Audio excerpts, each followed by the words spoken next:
everyone, this is Everything Horror, where we love to talk about everything horror. And in today's video, we will be talking about Books of Blood.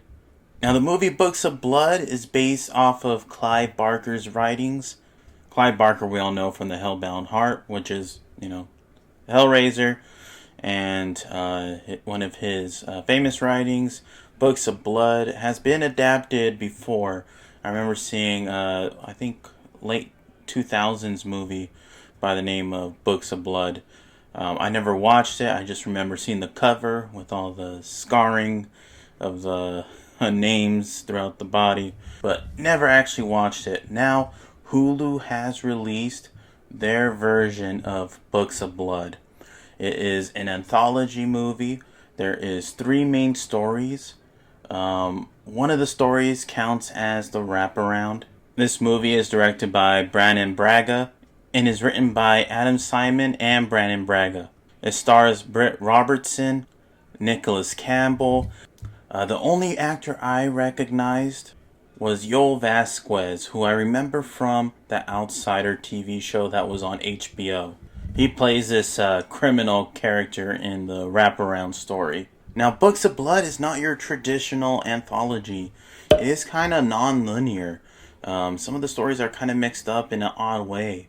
Like, the wraparound isn't really the wraparound because the second story is cut before the third story and finishes after the first story wraps around. Kind of confusing. But it kind of made for a more enjoyable experience, I say. The second story left in a cliffhanger. Initially, I thought that was the end, but then it continued later on in the movie. I do appreciate the different take they had with this anthology movie. Now, essentially, these stories are kind of intertwined with another. There are spots where these characters meet one another, but never truly conjoin into one story. They're still on their separate paths. The main story is about Yoel Vasquez, who plays Bennett. He is on a mission to find the Book of Blood. The second story, Jenna, played by Britt Robertson, is struggling with this dark secret.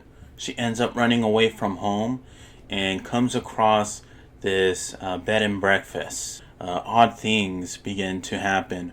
But is it all in her mind, or is it real? And then the third story is about a mother that loses her young son to leukemia and finds a man that says that he can speak to the dead. Now, her being a woman of science doesn't believe him, but when she comes across evidence of the supernatural, it may come at a sinister cost. Now, the strongest story is Jenna. I really enjoyed the twists and turns it took throughout.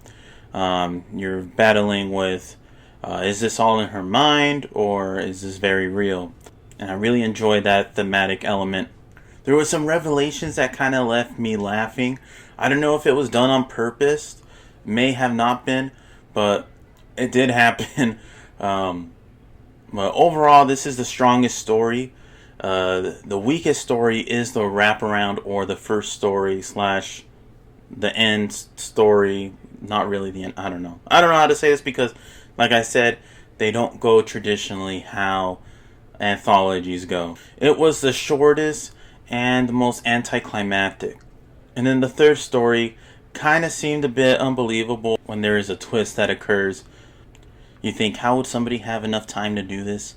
And then the ending to that story, there's a CGI element background that I think could have been done a little bit better. Kind of looked a bit cartoony. But overall, Hulu has been surprising me with some of their horror. I thought Monsterland was pretty good. This is actually pretty decent. Not as great as I would definitely want it to be, and not as great as you would expect the Clive Barker story to be translated to film.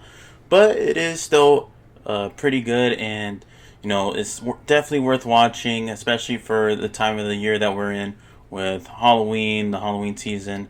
It is pretty good for spooks. I would give Hulu's Books of Blood 2 disgusting cockroaches out of 5. Have you seen Books of Blood? What did you think of it? Let me know in the comments down below. And I hope you guys like this video.